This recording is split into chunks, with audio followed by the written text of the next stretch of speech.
শ্রীলঙ্কার বিপক্ষে জয় নিয়ে বিশ্বকাপ মিশন শুরু করেছে বাংলাদেশ। নাটকীয় সেই ম্যাচে শ্রীলঙ্কাকে 2 উইকেটে হারিয়েছে বাংলাদেশ। তবে বাংলাদেশের এই জয়ে লিটন কুমার দাসের অবদানও নিতান্তই কম নয়। দলের জয়ে গুরুত্বপূর্ণ ভূমিকা পালন করেছেন লিটন কুমার দাস।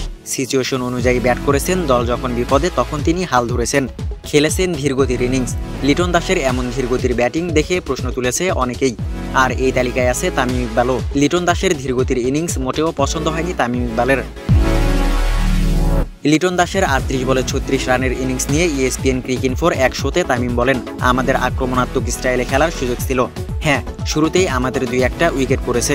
এরপরও লিটনের সুযোগ ছিল আরেকটু আক্রমণাত্মক খেলার। ও খুবই নিরাপদে খেলেছে, এটা আমি উপভোগ করিনি। শুধু একজন ব্যাটারের কথা বলছি না, পুরো দলের কথা বলছি। বাংলাদেশ যেভাবে রান চেস করেছে সেটাও উপভোগ করেননি তামিম।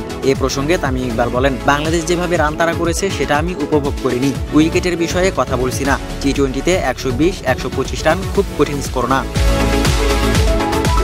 তামিম ইকবাল আরও বলেন, এই রান তাড়া করার সবচেয়ে ভালো কৌশল হচ্ছে শীর্ষ 3 থেকে কারো দ্রুত রান তোলার চেষ্টা করা। প্রথম 6 ওভারে দ্রুত রান তুলতে পারলে এটা সহজ হয়ে যায়। তাতে মিডল অর্ডার ব্যাটসম্যানরা রান রেটের চাপে পড়বে না। লিটন ধীরগতির ইনিংস খেলেও আরেক প্রান্তে রীতিমতো ঝড় তোলেন তাওহিদ হৃদয়। ওয়ানিন্দু হাসারাঙ্গাকে টানা 3 বলে 3-6 মেরে 20 বলে 40 রান করে হৃদয়কে প্রশংসায় ভাসিয়েছেন তামিম ইকবাল। তিনি বলেন, অনেক কৃতিত্ব তাওহিদ হৃদয়কে। ওর 20 বলে 40 রানের ইনিংস দেখলে মনে হয় সে জয়ের পরিস্থিতি তৈরি করে দিয়েছে।